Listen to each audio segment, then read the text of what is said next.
ओम शांति। गर्भ में पल रहे दो शिशु आपस में बात करते हैं। एक कहता है, तुम्हें क्या लगता है इस गर्भ से बाहर निकलने के बाद भी कोई जीवन है? दूसरा शिशु कहता है, हाँ मुझे लगता है कि जीवन है। हाँ मुझे लगता है कि शायद बाहर बहुत प्रकाश होगा। यह भी हो सकता है कि शायद हम अपने पैरों से चल सके। यह हो सकता है कि हम इस दुनिया को देख सके इन आंखों से।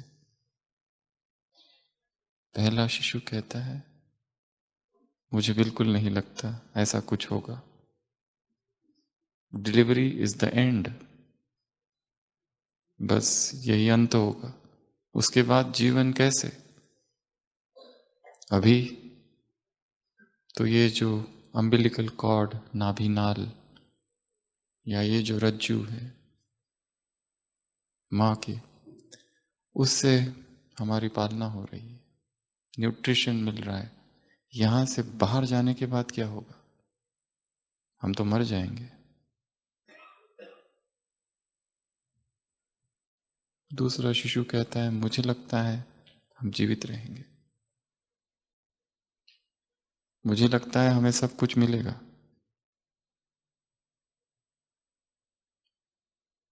पहला कहता है, मुझे तो नहीं लगता, क्योंकि बाहर जाने के बाद हमारा पोषण कैसे होगा? दूसरा कहता है, मुझे लगता है शायद हमारी माँ होगी। पहला कहता है, माँ? कौन माँ? कैसी माँ? कहाँ है वो? दूसरा कहता है, वो अब भी है।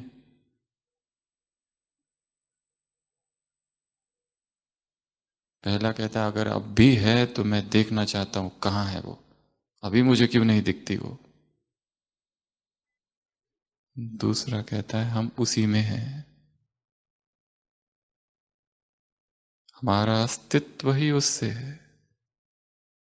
हम उसी के भीतर है, उसी में है, उसी से है। उसके अंदर ही हमारा जीवन है। पहला कहता है, मैं नहीं मानता, पहले मुझे दिखाओ तो मानूंगा। दूसरा कहता है, क्लोज योर आइज, अपनी आंखें बंद करो और फील करो। अपनी आंखों को बंद करो और फील करो उस मौन में और उस सन्नाटे में। उस माँ की आवाज सुनाई देगी जिसमें हम हैं, जिससे हम हैं, जो हमारी पालना कर रही है। ये कहानी किसी अमेरिकन लेखक ने लिखी है, वेन डायर ने अपनी किताब टू माई सेक्रेड हार्ट में। जब भी पालना शब्द आता है तो आंखों के सामने कौन आता है? माँ।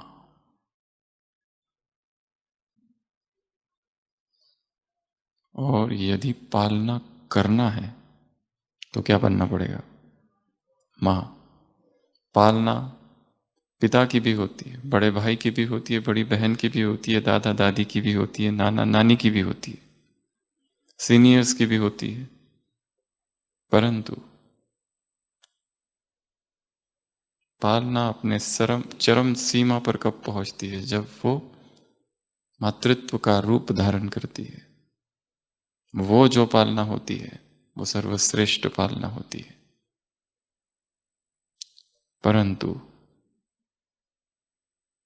उस पालना में यदि मोह मिश्रित हो जाए तो वो पालना भी दिशाहीन हो सकती है। ये सारी सृष्टि हमारे गर्भ में है, और हम कौन है उस सृष्टि की? माँ।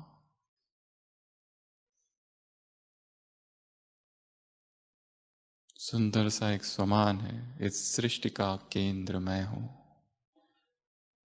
I am the centre of the universe. इस संपूर्ण सृष्टि की पालना कौन कर रहा है? मैं कर रहा हूं। मुझसे ही सृष्टि को पोषण मिल रहा है, डिवाइन न्यूट्रिशन।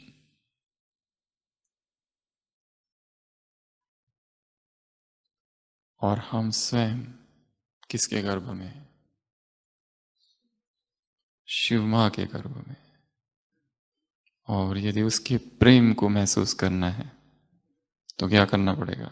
एकांत में और मौन में उसकी आवाज को सुनना पड़ेगा। वो निरंतर हमसे कुछ कह रहा है, पर हमारी सारी ऊर्जा लोअर कॉन्शियसनेस में जा रही है। नीचे का वार्तालाप, व्यर्थ का वार्तालाप, व्यर्थ की चिटचाट और व्यर्थ के की बातें जो हम दूसरों से दिन भर करते रहते हैं। जब तक ये ना रुके तब तक हमारा खुद के साथ कनेक्शन नहीं होगा, और परमात्मा के साथ तो बिल्कुल भी नहीं।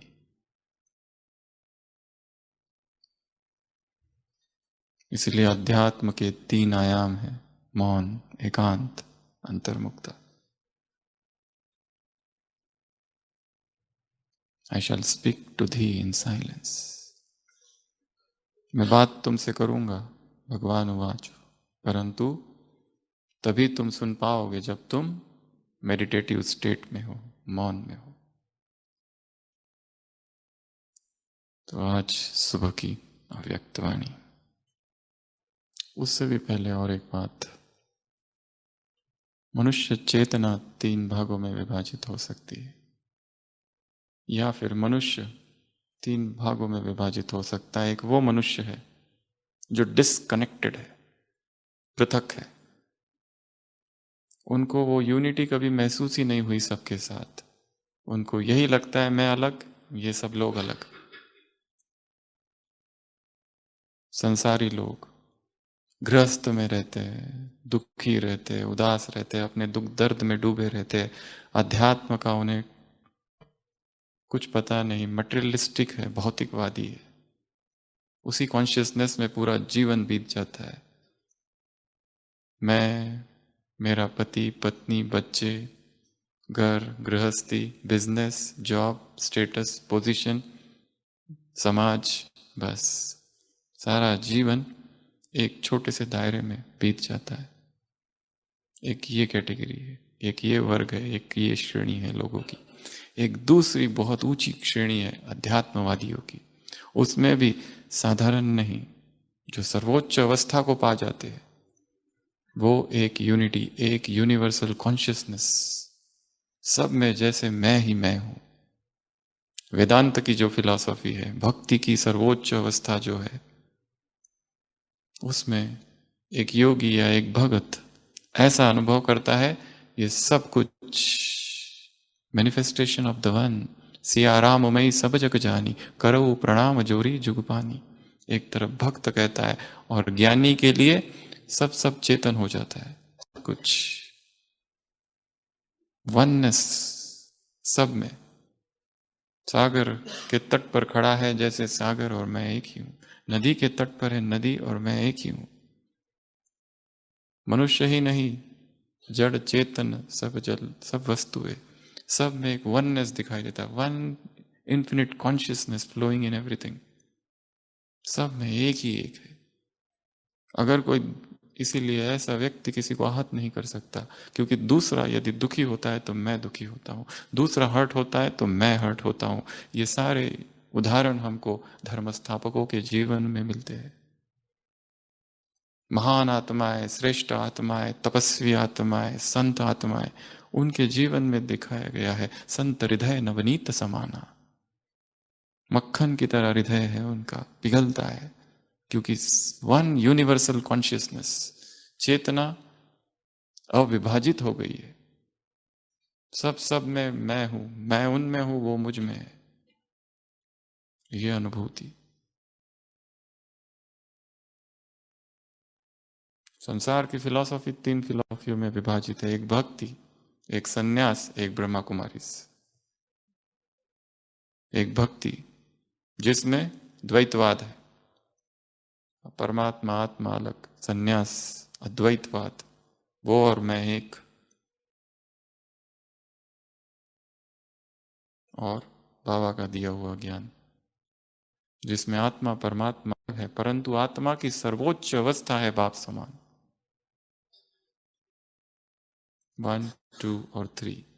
और अगर देखा जाए तो तीनों में ही सर्वोच्च अवस्था है, लगभग समान है। भक्ति में भी भक्त, भक्ति और भगवंत एक हो जाते हैं अंत में, वो अलग नहीं रहते। फिर भक्ति करते करते करते भक्त को लगता है मैं ही जैसे भगवान जैसा हो गया हूं। कृष्ण गाती गीति कृष्ण ध्याति चित्ती हेती हेची कृष्ण होती कृष्ण ध्याने। गोपियां कृष्ण जैसे बन गई है। उद्धव आया है, उद्धव को समझाने आया है, वो कृष्ण के जैसी बांसुरी लिए खड़ी हुई है। कोई कहती है यहां कृष्ण था, उनके लिए वो भगवान है ही नहीं, रहा ही नहीं। वन कॉन्शियसनेस, ये भक्ति की सर्वोच्च अवस्था। सन्यास की सर्वोच्च अवस्था, सन्यास में व्यक्ति डिनाय करता है ब्रह्म ही सत्य है, जगत मिथ्या है, और उसमें आगे आगे बढ़ते जाता है। सविकल्प समाधि, निर्विकल्प समाधि, सबीज समाधि, निर्बीज समाधि में पहुंचता है। अयमात्मा ब्रह्म तत्व खलविदम ब्रह्म, अहम ब्रह्मस्मि की अवस्था में पहुंचता है कि सब मैं ही हूं अब, सब कुछ। और इस ज्ञान में हम चलते हैं। मैं कौन हूं? आत्मा हूं, परमात्मा की संतान हूं। यहां से शुरुआत होती है और धीरे धीरे धीरे धीरे आगे बढ़ते हैं, और अंत कहां पहुंचता है? मैं कंबाइंड हूं, बाप समान हूं। कई बार इसके पहले भी सुनाया है, तीनों अवस्थाएं जीसस क्राइस्ट के जीवन में दिखाया। उससे पूछा गया तुम कौन हो? वो कहता है I am son of God, भक्ति मार्ग, मैं ईश्वर का पुत्र हूं। उससे पूछा जाता है तुम्हारे पिता कहाँ है, तुम्हारा क्या संबंध है तुम्हारे पिता से? वो कहता है my father is in me and I am in my father, वो मुझ में है, मैं उसमें हूं। फिर भी उससे पूछा जाता है फिर भी बताओ आखिर तुम्हारे पिता है कहाँ? वो कहता है my father that art in heaven. Heaven कहाँ है? The kingdom of heaven is within you. और कंफ्यूजिंग, अल्टीमेट बताओ, फाइनल तुम्हारी, तुमको कहना क्या है?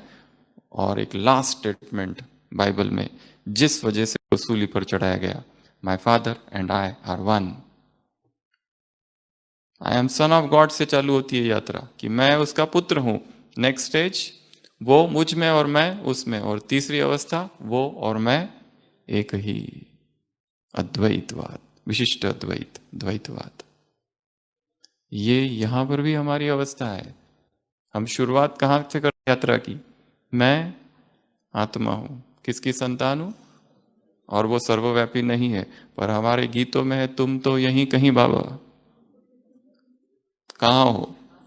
मेरे आस पास हो, निरंतर पास हो। हम उसी के गर्भ में हैं, बस आंख बंद करो और सुनो उसकी आवाज। जहां मैं हूं वहां वो है, उसकी छत्र छाया में मैं पल रहा हूं। और धीरे धीरे हम कहां पहुंचते हैं? बाप समान अवस्था में। तो हम कह रहे थे संसार में 3 प्रकार से विभाजन है। पहले वो संसारिक आत्माएं, भौतिक आत्माएं, मटीरियलिस्टिक पर्सनैलिटीज, जिनके लिए वस्तु ही सब कुछ है।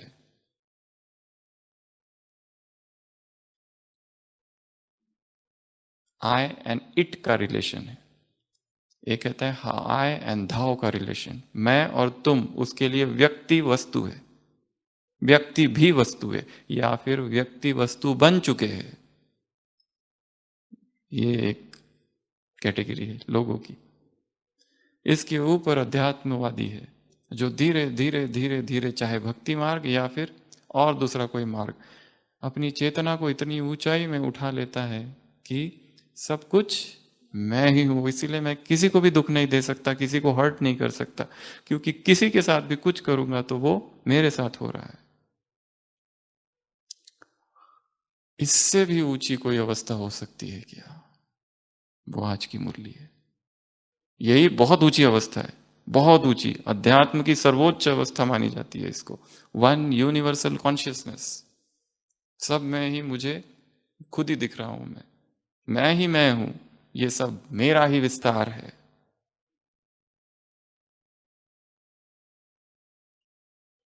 इससे भी ऊंची अवस्था और एक है, वो कौन सी? ये सारा जो कुछ है, इसका भरण पोषण लालन पालन करने वाला मैं हूं। ये सारी सृष्टि की एक एक पत्ता जो है उससे मेरा कनेक्शन है, और केवल कनेक्शन नहीं है, उसकी मैं पालना करने वाली आत्मा हूं। ये कितनी हाइटेंड कॉन्शियसनेस है, कितनी ऊंची चेतना की स्थिति है। और अगर इतनी ऊंची अवस्था है, वो साधारण या ढीले ढाले पुरुषार्थ से नहीं होगी। मन सूक्ष्म हो जाना चाहिए और बहुत शुद्ध हो जाना चाहिए, तो ही वो यूनिटी फील होगी, अन्यथा नहीं। नहीं तो हम अपने दुख दर्द में डूबे रहते। कुछ दिन पहले मुरली थी ना, यहाँ पर हर एक एक दूसरे से क्या करते हैं? नफरत। काले गोरे से नफरत करते, एक धर्म वाले दूसरे धर्म से नफरत करते, जहां तहां नफरत ही नफरत है। और यहाँ हम कौन सी बात कर रहे हैं? यहाँ विकारों से परे अवस्था है, उससे भी और ऊपर, जहां one United consciousness, one collective consciousness. एक है कॉन्शियस माइंड, उसके नीचे है सब कॉन्शियस माइंड, उसके नीचे अनकॉन्शियस माइंड, उसके नीचे है कलेक्टिव कॉन्शियसनेस, उसके नीचे है यूनिवर्सल कॉन्शियसनेस। ये नीचे, और ऐसे ही ऊपर 14 मंजिल है मनुष्य की चेतना। तो आज सुबह की अव्यक्त वाणी, क्या कहा बाबा ने? 4 प्रश्न है। पहला, हु आर यू, तुम कौन हो? दूसरा, तुम्हारे कर्तव्य क्या है? तीसरा, कर्तव्य करने की विधि क्या है? और चौथा, हलचल में क्या कर रहे हो?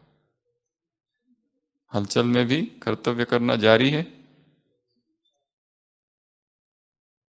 या फिर रुके हुए हो? तो कौन किससे मिल रहा है? भगवान रचयिता है, किससे मिल रहा है? रचना से। मुरली से समान केवल निकालने, लिखना अलग से और उसको रिपीट करना, ये नहीं करना है। उसको क्या करना है? अंदर समा जाना है। जैसे वो स्पंज होता है ना, क्या करता है? सोक कर लेता है।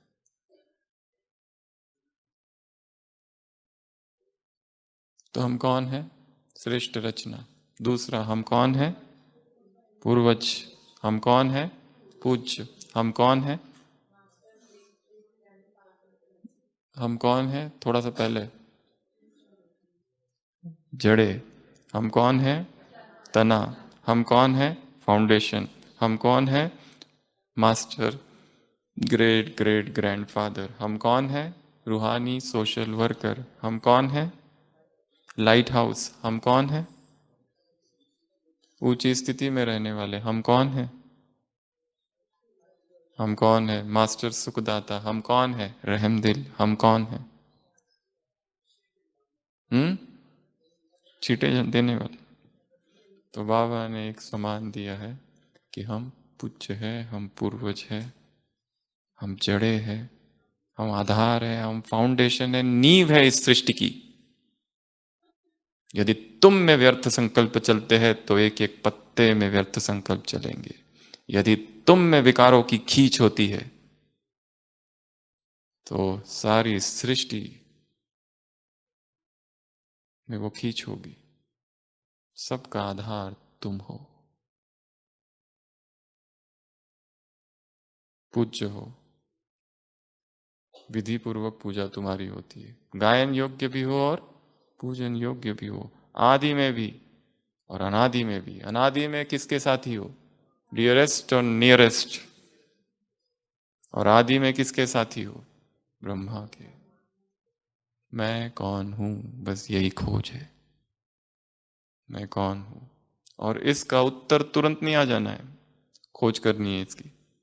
तुरंत उत्तर नहीं दे देना मैं आत्मा हूं, और उसका अगला कौन सी आत्मा हूं, खेल खत्म। खोज करनी है मैं कौन हूं, हु एम आई। क्योंकि हमारे अंदर इतने पैटर्न्स, इमोशनल पैटर्न। हमारे चार प्रकार के शरीर है। एक है साकारी देह, एक है भावनात्मक देह, इमोशनल बॉडी, एक है मेंटल बॉडी, इंटेलेक्चुअल बॉडी, बौद्धिक शरीर, और एक है आध्यात्मिक शरीर। ये चारों शरीरों में विकार और रोग भरे पड़े हैं। साकारी शरीर, फिजिकल बॉडी, पहले तो इसको रोग मुक्त करना है। फिर वो जब रोग मुक्त हो जाता है तो फिर चालू होता है बड़ा डीप, उससे डीप है इमोशनल बॉडी। इमोशंस आते हैं जो दब गए थे, जो खत्म हो गए थे। पहले शरीर प्यूरिफाई होगा, शरीर की प्यूरिफिकेशन हो गई, शरीर रोग मुक्त हो गया, तो नेक्स्ट चालू होता है इमोशनल डिटॉक्स। इमोशंस बाहर निकलने लगते हैं। उसका प्यूरिफिकेशन होने के बाद उससे भी खतरनाक है मेंटल डिटॉक्स। मेंटल डिटॉक्स अर्थात संस्कार, वो अपने आप उभरने लगते हैं। वो अभी तो उभरते ही नहीं है, पूरे दबे हुए अंदर। वो उभरते हैं तो किंचित किसी परिस्थिति में बाहर आते हैं और छिप जाते हैं, इसीलिए हम उनका कुछ कर ही नहीं पाते, उनसे लड़ाई नहीं कर पाते। क्रोध आया, अचानक आया और चला गया, अब ढूंढो तो है ही नहीं कहीं। अपने विकारों को देखना, दिखाई नहीं देते, क्योंकि जब विकार है तब हम हैं ही नहीं, और जब हम हैं तब विकार नहीं है, तो कैसे देखे। इसलिए यात्रा फिजिकल प्यूरिफिकेशन से चालू हो, इस शरीर से।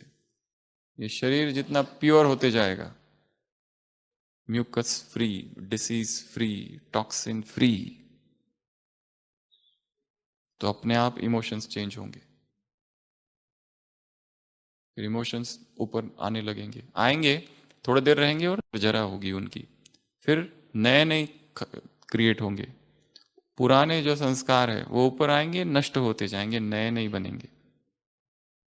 कर्म संस्कार विनष्ट होंगे। उसके भी गहरा मेंटल डिटॉक्स, और फिर स्पिरिचुअल डिटॉक्स। स्पिरिचुअल डिटॉक्स में तो जन्म जन्म के जो विकर्म है, पाप है, वो सब बाहर आते हैं।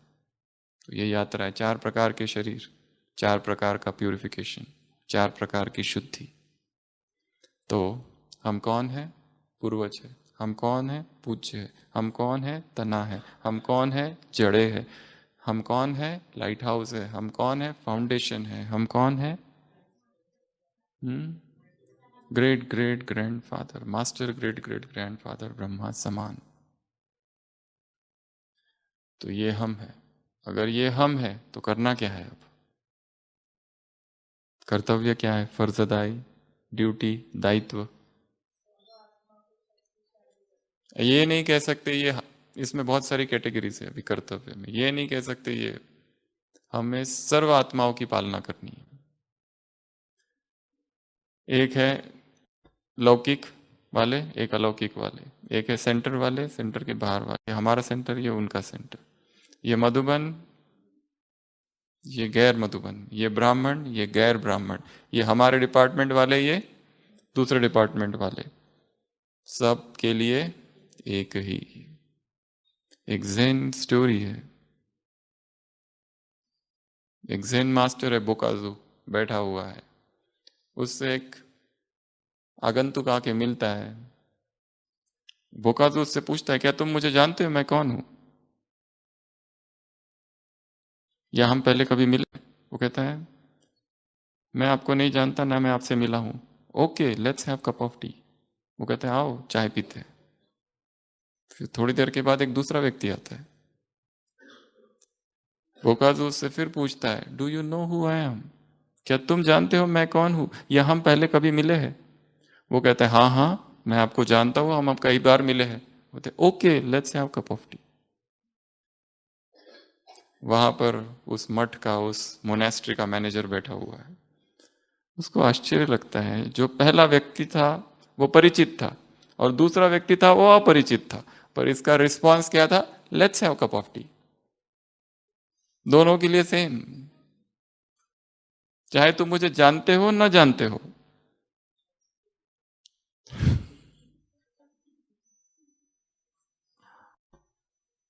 सेम,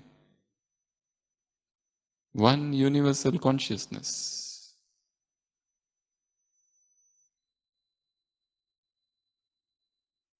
और थोड़ी देर के बाद तो वो उस मैनेजर को कहता कि let's come, you also come, तुम भी आ जाओ। सेम, ये हमारे गांव का, ये हमारे उधर का, तुम भी पंजाब से और हम भी पंजाब से, और हम भी महाराष्ट्र से और तुम भी महाराष्ट्र से, तुम भी कर्नाटक से और हम भी कर्नाटक से। चलो थोड़ा चाय पीते थोड़ा राउंड लगा के आते। तुम भी वहां से और हम भी वहां से, एकदम अपनापन। और भाषा चेंज, हिंदी बंद, उधर की चालू, तेलुगु चैनल चालू। तेलुगु माता मिल गई कि तेलुगु चैनल चालू, पंजाबी माता मिल गई तो पंजाबी चैनल चालू, मराठी माता मिल गई तो मराठी चैनल चालू। एकदम अपनापन। हम कौन है? विश्व कल्याणकारी। हम ऐसा कभी किसको नहीं कहते कि अरे आपसे मिलके बहुत ही खुशी हुई, तुम भी परम धाम से और हम भी परम धाम से। क्या बात है। हम्म। मन में कितने डिविजन्स है, profession related divisions, caste religion, creed religion, कितने सारे डिपार्टमेंट रिलेटेड। इसको ब्रेक कर देना। तो हम कौन है, पहला प्रश्न। और दूसरा प्रश्न था हमारा कर्तव्य क्या है, और कर्तव्य है आत्माओं की पालना करना। पालना अर्थात, पालना शब्द के क्या अर्थ है? पालना शब्द का क्या अर्थ है? सस्टेनेंस इंग्लिश में कहते हैं, हिंदी में पालना अर्थात क्या करना? पालना करना अर्थात भरण पोषण करना, लालन पालन करना, परवरिश करना, नर्चर करना, सस्टेन करना, देखभाल करना, केयर करना, ये है पालना। ये है पालना। तो हमारा काम क्या है? पालना करनी है। किसकी? सर्व आत्माओं की। एक की पालना करना ही कितना मुश्किल है। यहाँ सभी की पालना करनी है, एक ना मिले दूसरे से, सब वन वन की काठी। सभी की पालना करना है।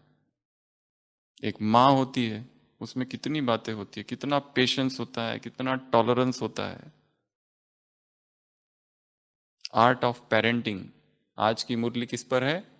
आर्ट ऑफ पेरेंटिंग पर, स्पिरिचुअल पेरेंटिंग। किताबें लिखी गई है इस पर कितनी सारी।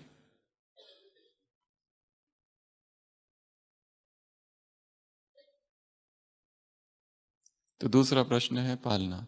तीसरा प्रश्न है विधि क्या है पालना की, किस विधि से पालना करें। अभी ये है चर्चा, या है ये है आज की मुरली में चिंतन का विषय। हमें पालना करनी है। क्यों करनी है? क्योंकि हम ये है, ये है, ये है, ये है, इसलिए। कैसे पालना करें?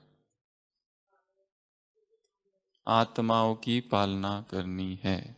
सबसे पहले तो समान की स्मृति, मैं ये हूं इसलिए पालना करनी है। अब इसमें क्या क्या बातें आई? इसमें वो सभी बातें आएगी जो आर्ट ऑफ पेरेंटिंग में आती है। इसमें वो सभी बातें आएंगी जो एक माँ के अंदर रहती है, वो सारी बातें।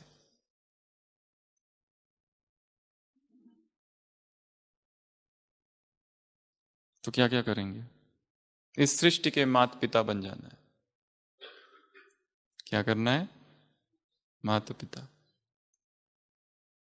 तो क्या क्या करेंगे? कैसे पालना करेंगे? हम्म। सबसे पहला है एक्सेप्टेंस। उनको वैसे ही स्वीकार करो जैसे वो है। जैसे है, जो है, जैसे है वैसे ही उनको स्वीकार करो। सबसे पहले तो हमारे मन में हमने उनको रिजेक्ट कर रखा है, एक्सेप्ट ही नहीं किया है। वो आगे बाकी की तो बात ही बाद में। वी हैव रिजेक्टेड सोल्स को, हमने रिजेक्ट कर रखा है। कुछ कुछ आत्माओं के प्रति हमारे मन में अंदर गहरी घृणा भरी है, रिजेक्ट लिस्ट में है हमारी, वो ब्लॉक लिस्ट।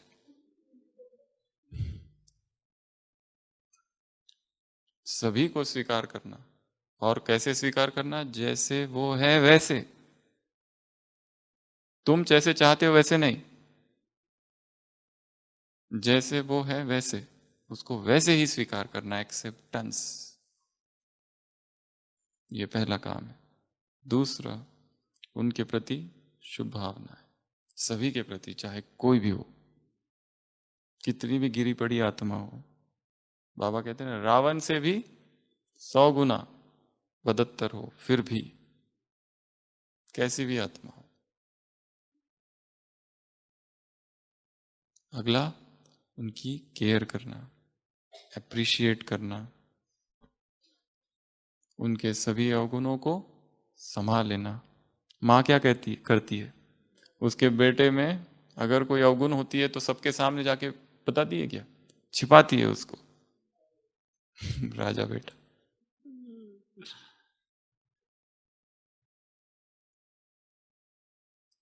अगर उसने अपराध भी किया है तो माँ प्रयत्न करेंगी कि उसका दंड कम हो जाए। मदर्स हार्ट, चाहे उसमें कितने भी अवगुण हो, फिर भी प्यार करती है उससे। टॉलरेंस, पालना कैसे करेंगे? आत्माओं की पालना करने के लिए क्या चाहिए? बहुत सहन करना पड़ेगा, हिम्मत चाहिए, साहस चाहिए, टॉलरेंस चाहिए। कैसे पालना करेंगे? आत्माओं की रिस्पेक्ट देकर, हर एक के लिए रिस्पेक्ट, चाहे कोई कैसा भी हो। यदि हम किसी की ग्लानि करते हैं और अपमान करते हैं, निंदा करते हैं, पीठ पीछे उसके बातें करते हैं, कमेंट्स करते हैं, ये एक सूक्ष्म हिंसा है। और जो हम कर रहे हैं उसका बड़ा सूक्ष्म हिसाब बनता है। हम देख रहे हैं वो यहाँ है नहीं, परंतु हम जिसके खिलाफ जो बोल रहे हैं, ये याद रखना वो बात उस तक कभी ना कभी पहुंचेगी जरूर। कोई ना कोई पहुंचाएगा।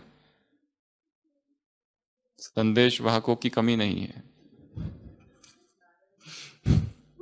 Spiritual Narad, spiritual journalist. क्योंकि सभी आत्माएं जुड़ी हुई है एक दूसरे से।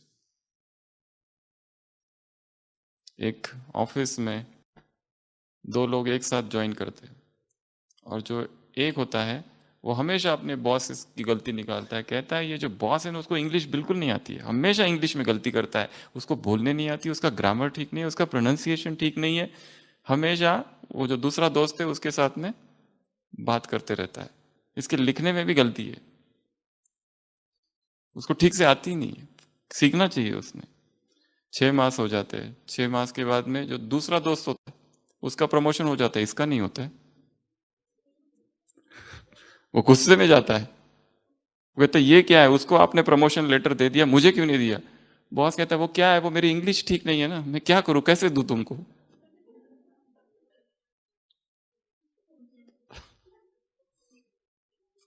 जो जो हमने बोला है वो पहुंचेगा।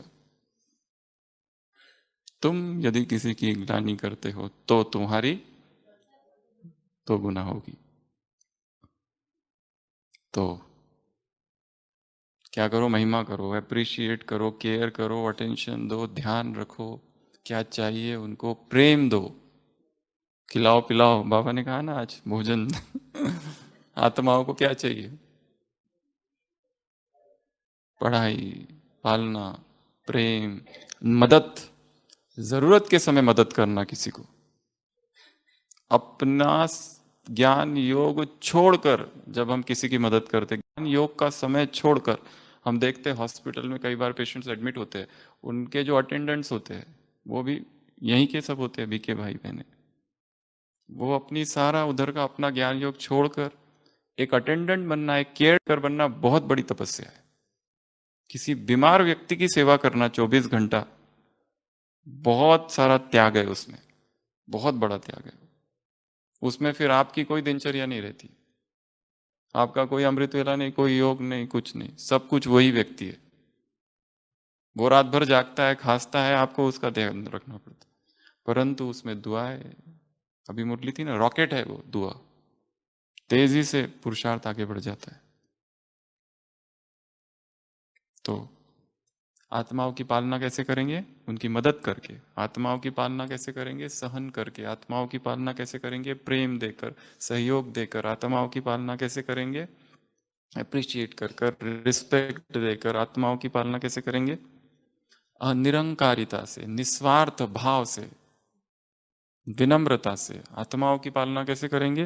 वो दिव्य गुणों की जितनी लिस्ट है ना उधर हिस्ट्री हॉल के बाहर, उसको पढ़ लेना, वो सब लाके।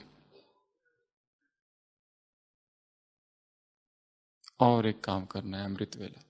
स्टेप नंबर 1, आत्माओं का आह्वान करो। क्या करना है? आत्माओं का आह्वान। स्टेप नंबर 2, आत्माओं से बातें करना।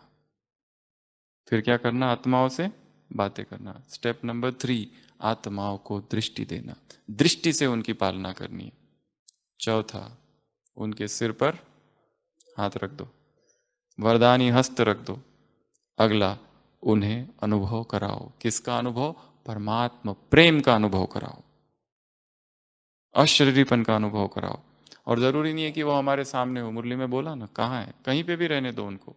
सारा संसार एक समंदर है प्रकंपनों का। हम किसी भी आत्मा को कहीं पर भी इमर्ज करके किसी से भी कनेक्ट कर सकते हैं। It is just about expanding the sphere of consciousness. अपने कॉन्शियसनेस के दायरे को बढ़ा देना है, चेतना को। सब जगह पर, कहीं पर भी हम पहुंच सकते हैं। अगला, और क्या करेंगे? आत्माओं के सिर पर हाथ रख दिया, परम प्रभु प्रेम का अनुभव करा दिया, उनको तिलक दे दो या उन्हें कोई ईश्वरीय सौगात दे दो। और क्या करेंगे? अमृत पिला दो। और क्या करेंगे?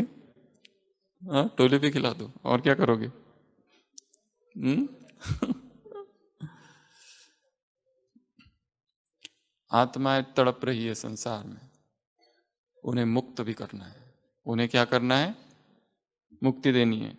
उस शरीर को, जर्जर हो चुका है शरीर, उसमें अटकी फिर, उससे मुक्त हो जाए और उस मुक्त हुई आत्मा को ऊपर जाते हुए देखना है, और फिर सतयुग में आते हुए भी देखना है, या फिर उस आत्मा को फरिश्ता बनते हुए देखना है, अपने संपूर्ण स्वरूप में स्थित होते हुए देखना है। अलग अलग अभ्यास करने, पर ये रोज करने हैं। यही हमारी आत्माओं के लिए पालना। हम एक एक की बैठ के पालना नहीं कर सकते। हाँ, जितने लोग हैं आसपास उनकी तो करें, परंतु सबकी बात, सभी आत्माओं की पालना, विदाउट एनी डिस्टिंक्शन। सब कौन है? हमारे हैं। सबसे हमारा कनेक्शन है, सभी से हम जुड़े हुए, interconnected, inter related. Whole world, विश्व ग्राम है ये, एक परिवार है, विश्व एक विलेज है, सब हमारे और हम सब के वासुदैव कुटुंबकम। तो ये सब लोग क्या करेंगे? रोज अमृत वेला सकाश, सबको सकाश आह्वान करना, इमर्ज करना, आह्वान करना, उनको दृष्टि देना, उनसे बातें करना। क्या बातें करोगे आत्माओं से? आत्माओं से क्या बातें करोगे? अगर उसको दुख दिया है तो माफी मांग लो, अगर उसने दुख दिया है तो माफ कर दो। माफी मांगना, माफ करना, और तीसरा धन्यवाद। कितना सहयोग दिया, हम कितने कमजोर थे, उसकी निंदा की वजह से ही हम इतने शक्तिशाली बने हैं। तो धन्यवाद तो देना बनता है ना। सभी के लिए धन्यवाद।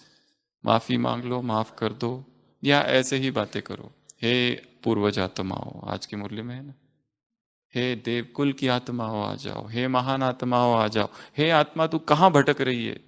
कितनी दुख में है, कितनी दर्द में है, कितनी पीड़ा में है आत्मा, कम आ जाओ। मधुबन से आह्वान करो आत्माओं को। जो आत्मा आज सारे दिन भर, वो जो टोल नाका जो है ना, वहां पे एक सुबह सुबह अमृत वेला लकीर खींच देना, अदृश्य लक्ष्मण रेखा, कि आज जो इस लकीर को क्रॉस करेगा उसको प्रभु प्रेम का, वहां खड़े रह जाना, तीर लेके, तीर लग जाए। जो भी आएगा इधर, जो भी, सभी, सेंटर जो है, सेंटर के इर्द गिर्द सुबह सुबह एक लाइन, जो भी इसमें प्रवेश करेगा आज उसको प्रभु प्रेम का अनुभव हो जाए। नए नए संकल्प। तो कर्तव्य क्या है हमारा? आत्माओं को सकाश देना, और उसकी विधि विजुअलाइजेशन। ग्लोब के ऊपर चले जाओ, झाड़ के नीचे चले जाओ, अलग अलग अलग अलग विधि से सकाश। सकाश देना एक ऐसा अभ्यास है कि कितना लंबा समय उसमें जा सकता है आराम से। एक भाई कहते थे ना, मंदिर में खड़े हो जाओ, मैं दुर्गा हूं, एक एक आते रहेगा भक्त, 1 घंटा तो चला जाएगा उसमें। अभी आया, फिर दूसरा दुखी आया, परेशान आया, फिर भयभीत वाला आया, फिर स्टूडेंट आ गया, हे प्रभु मुझे एग्जाम में पास कर दो, फिर वो गया, फिर वो दूसरा आया, मेरी शादी करा दो, फिर वो तीसरा आया। कितने भगत आते रहते हैं। हे प्रभु आज चोरी में बहुत अच्छा हाथ लग जाए, कुछ करो। भगवान के लिए कितना एंटरटेनमेंट होगा, कितने अलग अलग कैटेगरी के वैरायटी लोग आते रहते और वैरायटी चीजें मांगते रहते।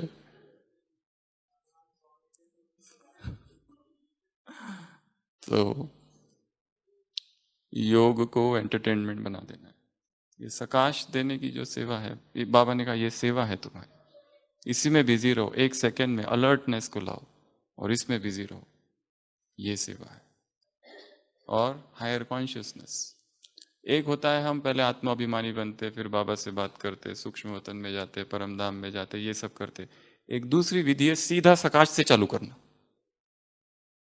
सीधा मैं ग्लोब के ऊपर हूं, America, Europe, Africa, Asia, Australia, 5 खंडों के ऊपर घूमो, उसके अंदर जितनी आत्मा है उन सबको सकाश। ऑस्ट्रेलिया के ऊपर चले जाओ, एशिया के ऊपर चले जाओ, अफ्रीका के ऊपर, यूरोप के ऊपर, अमेरिका के ऊपर, 5 खंडों को सकाश।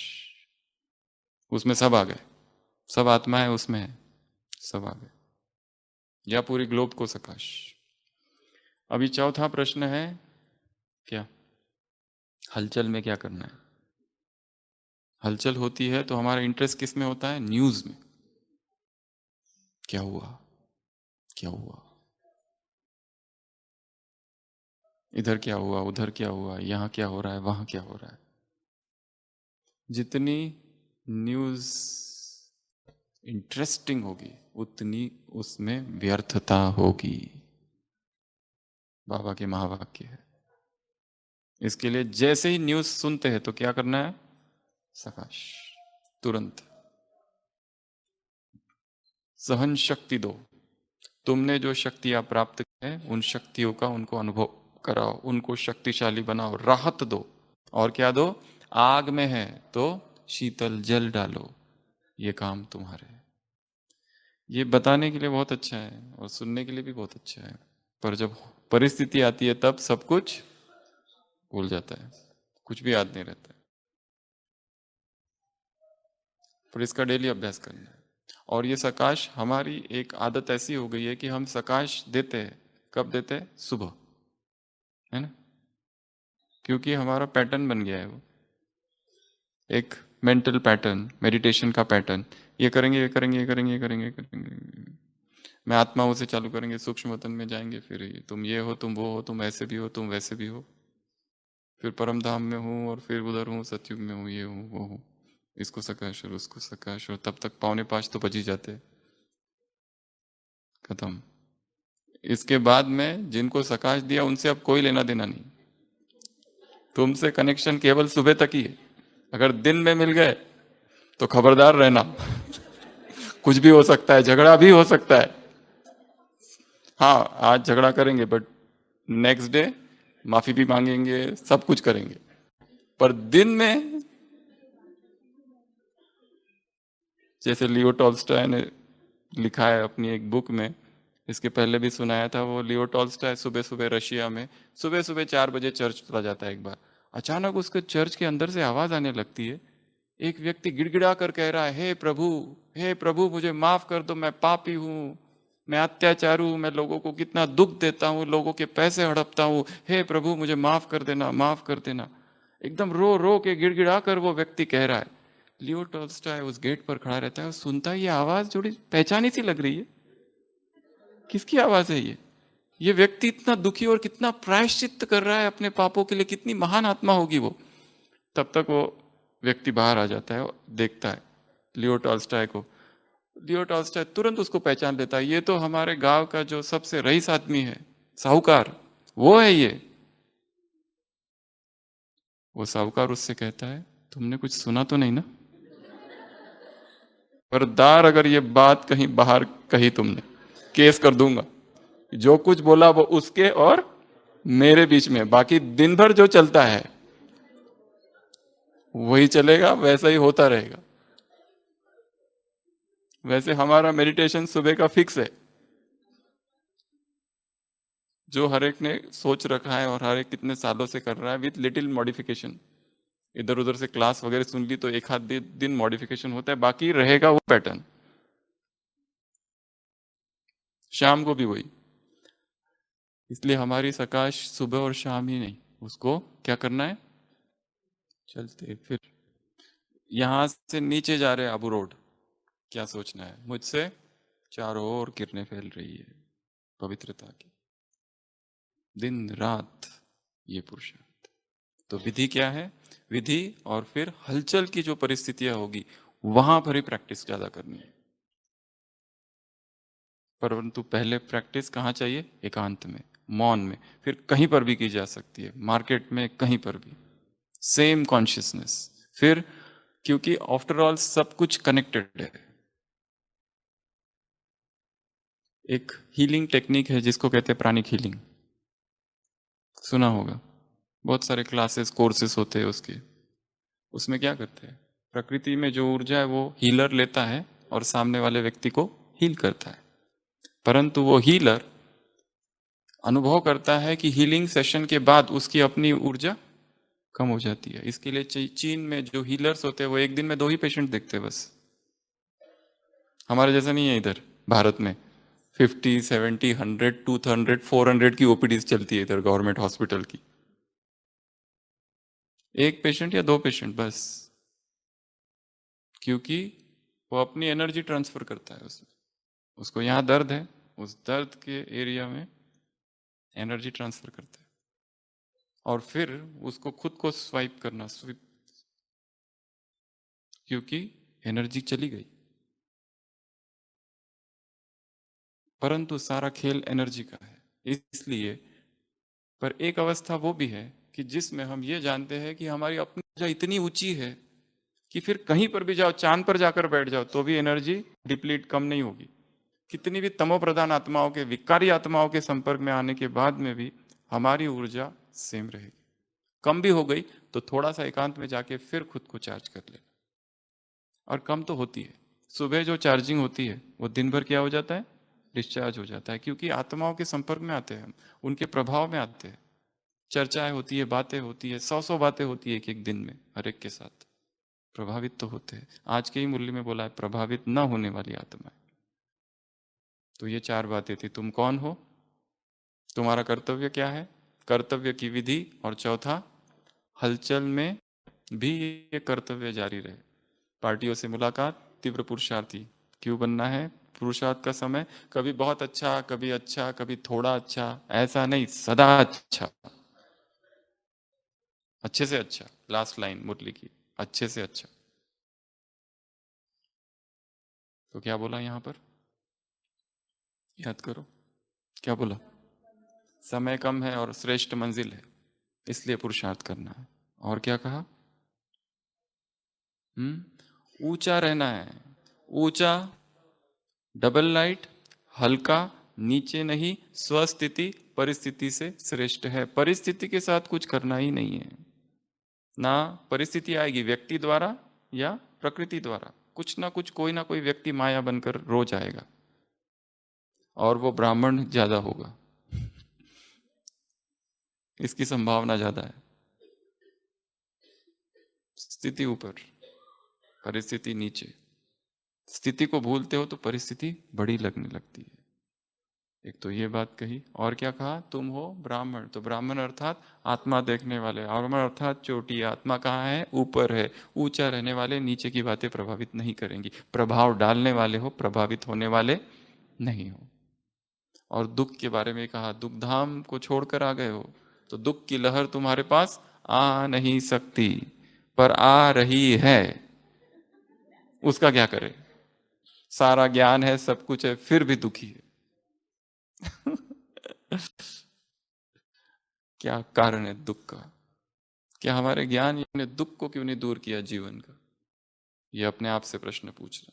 इतने साल से की मुरलियां सुनी, लिखी, क्लास की, कराई, सुनी, सब कुछ किया, सेवाएं कितनी, धारणाएं तो टॉप लेवल की है, कभी अमृत वेला मिस नहीं, कभी मुरली मिस नहीं, कुछ नहीं, फिर भी जीवन से दुख क्यों नहीं जा रहा? ये अपने आप से पूछना है। कोई ना कोई छिपा हुआ दुख है। बाबा कहते हैं दुख की लहर ही नहीं आ सकती। फिर दादियों से क्या कहा, रहम दिल हो, अटेंशन प्लीज देना है। जो भी आत्मा सामने आए उसको कुछ ना कुछ देना है, मनसा वृत्ति द्वारा, मनसा शक्ति द्वारा। मधुबन के आंगन में बैठे बैठे ही जो कुछ, जो आ रहे हैं जा रहे हैं, सबके प्रति थॉट्स क्रिएट करने हैं, इनका भी कल्याण हो जाए, इनका भी कल्याण हो जाए, सबका कल्याण हो जाए, सबका। स्लोगन, मन बुद्धि को क्या करना है, कंट्रोल में रखने वाले ही क्या है, राजयोगी। स्मृति और विस्मृति का ये खेल बना है। इसमें कलयुग में क्या है, कलयुग में जाना ही नहीं उधर, वहां क्या है, रौनक। और रौनक क्या करती है, धोखा।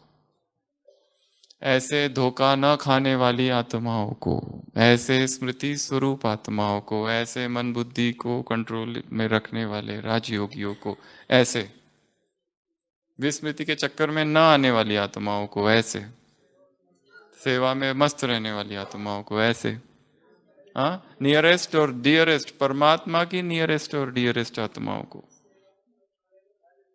सेवा, स्वस्थिति और सेवा का बैलेंस रखने वाली आत्माओं को, ऐसे ऊंची स्थिति वाली आत्माओं को, ऐसे फाउंडेशन आत्माओं को, बीज, फाउंडेशन, जड़े, पूर्वज, पूज्य, रहमदिल, सबकी पालना करने वाली आत्माओं को, हर पत्ते से जिसका कनेक्शन है, ऐसी आत्माओं को, ऐसे शक्तिशाली बनाने वाली आत्माओं को, आत्माओं में शक्ति भरने वाली आत्माओं को, आत्माओं को राहत देने वाली आत्माओं को, आत्माओं में शांति की शक्ति, सहनशीलता की शक्ति देने वाली आत्माओं को, ऐसे श्रेष्ठ रचनाओं को, ऐसे